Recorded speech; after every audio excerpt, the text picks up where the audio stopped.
Assalamualaikum warahmatullahi wabarakatuh. Halo pemirsa dimanapun berada, bertemu kembali dengan kami di channel Spenpol TV SMP Negeri 4 Payakumbuh. Dalam hal ini kita bersama dengan tim KPU dari Kota Payakumbuh. Sosialisasi demokrasi di sekolah dalam pemilihan ketua OSIS di SMP Negeri 4 Payakumbuh. Baik Bapak, selamat pagi Bapak. Pagi. Oke Bapak, hari ini kita akan pelaksanaan pemilihan ketua OSIS di SMP Negeri 4 Payakumbuh. Eh, sebelum kita bincang-bincang, barangkali Bapak bisa perkenalkan diri sekaligus menyapa pemirsa Spenpol TV SMP Negeri 4 Payakumbuh. Oke, terima kasih. Assalamualaikum warahmatullahi wabarakatuh. Saya pemirsa SMP TV SMP 4 Payakumbuh. Nama saya Khairuddin Fambo, dipanggil Fambo. Saya pengampu atau Ketua Divisi Sosialisasi Pendidikan Pemilih dan Pengembangan Sumber Daya Manusia. Nah, di KPU Kota Payakumbuh. Mudah-mudahan ke depannya kita akan bisa melihat lebih baik, lebih bekerja lebih baik tentang pemilihan OSIS nantinya. Iya Pak. Oke Bapak, bisakah Bapak berikan penjelasan tentang KPU? Oke, KPU itu diamanatkan oleh undang-undang ya, itu sudah mulai bergulir sejak tahun 1999 ya. Kemudian kita mulai melaksanakan pemilihan ini, Komisi Pemilihan Umum ini untuk pemilu presiden, kemudian legislatif, dan bahkan sampai pilkada itu di tahun 2004. Iya. Nah, di tahun 1999 kita masih bernama Panitia Pemilihan Indonesia.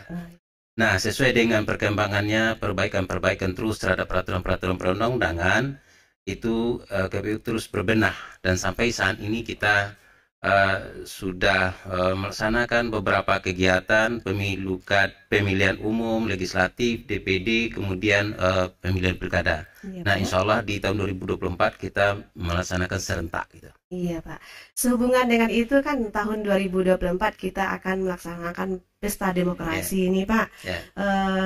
Tentang pemilihan presiden dan yang lain-lainnya, apakah ada bedanya dengan KPU yang di sekolah dilaksanakan, Bapak? Mungkin bisa Bapak jelaskan, Bapak? Iya, mungkin ada perbedaan ya, tapi kita harus apresiasi anak-anak sekolah, alhamdulillah ya. Ya. Karena anak-anak sudah kita arahkan untuk memilih misalnya ketua OSIS itu mulai meniru pemilihan kita di KPU. Nah, perbedaan kalau kita lihat di sekolah itu kita kan tidak memilih DPR-nya, ya tidak memilih legislatif. Ibaratnya kalau di sekolah itu kita memilih pilkada gitu, memilih presiden saja gitu ya, karena cuma satu lembaga gitu ya. Nah, kita harapkan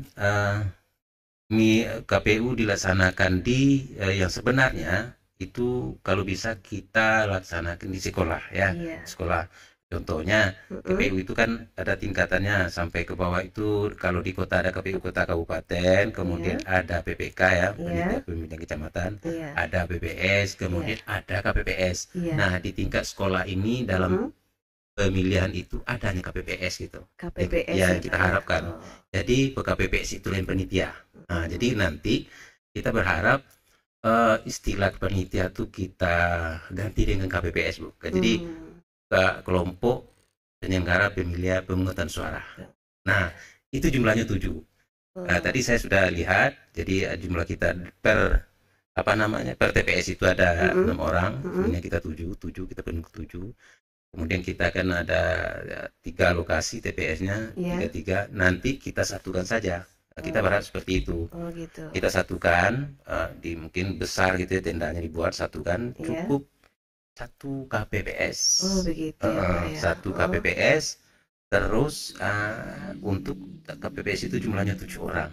Nah, itulah yang melaksanakan pemungutan suara, mulai dari pada posisi awal sampai nanti penghitungan suara, sampai nanti penetapan suara. Nah, itu.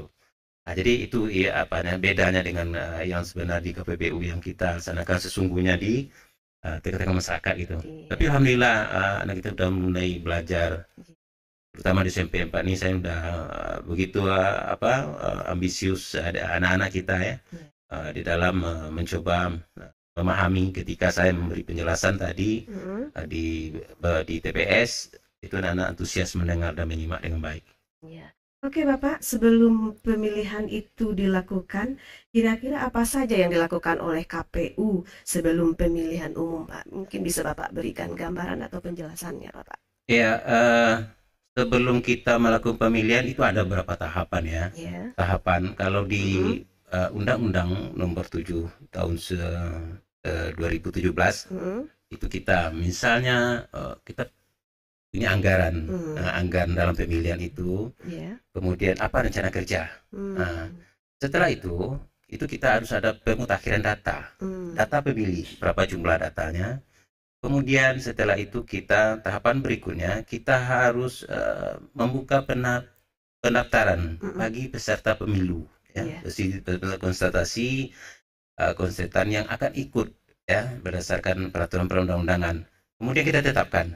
Nah, setelah itu kita buka pendaftaran calon DPR legislatif. Nah, jadi itu ada lagi tahapannya, beberapa tahapan tentang calon itu mulai dari awal sampai penetapan DCS, DPT dan segala macam, termasuk pemilihan presiden. Ya. Setelah itu kegiatan kita nanti kampanye, melakukan kampanye. Setelah kita melakukan kampanye, itu kita ada masa tenang 3 hari, kemudian baru pemungutan suara. Setelah pemungutan suara dan penghitungan suara, itu baru kita tetapkan hasil pemilu dan kita lakukan sumpah dan janji terhadap legislatif terpilih, kemudian presiden terpilih ya sesuai mekanisme dan peraturan perundang-undangan. Oke Bapak, tadi sudah Bapak singgung juga di awal bagaimana proses pelaksanaan pemilu ini yang sebenarnya itu apakah bedanya atau ada bedanya dengan pemilu yang dilaksanakan di sekolah, Bapak? Ya, bedanya mungkin di pemilihan legislatif ya. Pemilihan legislatif kita di sekolah kan tidak. Kemudian kalau di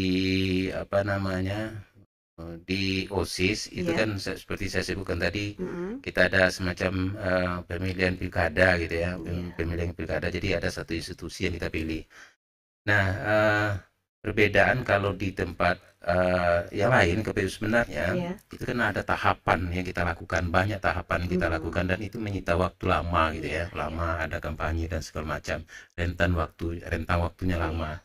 Nah, di sekolah mungkin alangkah baiknya ditiru miniatur seperti KPU. Jadi ketika kita mau memilih OSIS atau pengurus OSIS atau ketua OSIS ini lebih baik, itu kita harus dengan teliti, dengan cermat, sehingganya hasil yang diharapkan itu memuaskan gitu ya, figur yang diharapkan. Contoh, ketika mereka itu berdebat dan kita hadiri menyampaikan visi dan misi, terus kita harus ada setenggang waktu. Gitu ya, Pak. Nah, sebelum pemilihan, sebelum melakukan perdebatan itu, mereka lakukan kampanye. Ada beberapa hari. Nah, jadi setelah berdebat itu kita ada masa tenang. Masa tenang itu tidak boleh. Ada lagi gambar-gambar. Betul, gambar, kampanye, apa namanya, tidak boleh. Memang tenang gitu.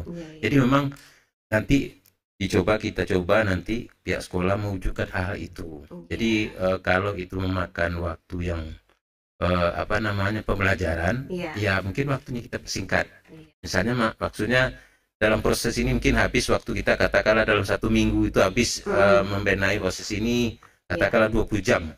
20 jam itu kita jadikan misalnya dalam rentan waktu 1 bulan. Tapi 1 jam atau setengah jam tutup, gitu. Jadi bisa kita siasati. Tapi mekanismenya kita turuti, misalnya debat tadi, kampanye tadi, kemudian pendaftaran tadi. Jadi ada semacam panitia. Jadi ada KPU-nya ya, ada KPU-nya.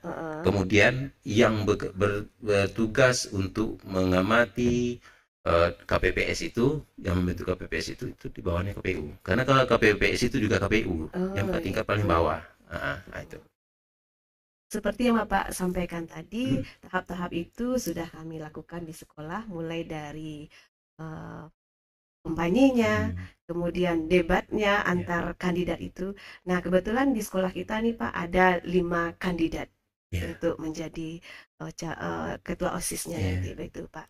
Oke Pak, pertanyaan terakhir ini barangkali nih Pak, kira-kira motivasi yang Bapak berikan kepada siswa kita dalam berdemokrasi, bisa Bapak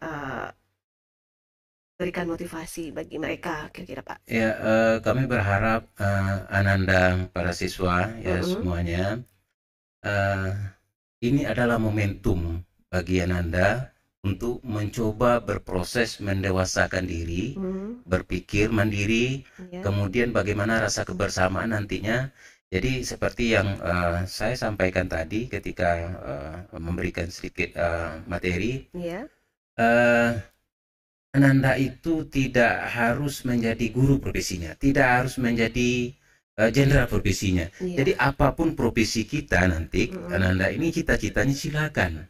Tetapi kita bagaimana cara kita berdemokrasi itu, cara kita bersama, cara kita saling menghormati keputusan, ya, cara menenggang tepat selera sesama, itu terwujud ini dalam bentuk berproses ini. Jadi siapapun orangnya nanti terpilih di antara Ananda ini, kandidat berlima itu kita bersama, tetap bersama ya. Kita bersama-sama, tidak lagi ada kelompok-kelompok ini, kelompok A, kelompok C, kelompok nah. Jadi kita dukung bersama gitu. Nah, ini yang saya perlu tekankan. Jadi anak-anak kita ini alhamdulillah ya, mudah-mudahan nanti berikutnya berproses secara dewasa ya. Mudah-mudahan nanti terwujud bagaimana cara berdemokrasi yang lebih baik. Oke Bapak, terima kasih bincang-bincang dengan Bapak KPU dari Kota Payakumbuh. Mudah-mudahan ilmu yang Bapak sampaikan itu sangat-sangat bermanfaat bagi kita dalam proses demokrasi di sekolah. Oke Bapak, terima kasih. Terima kasih.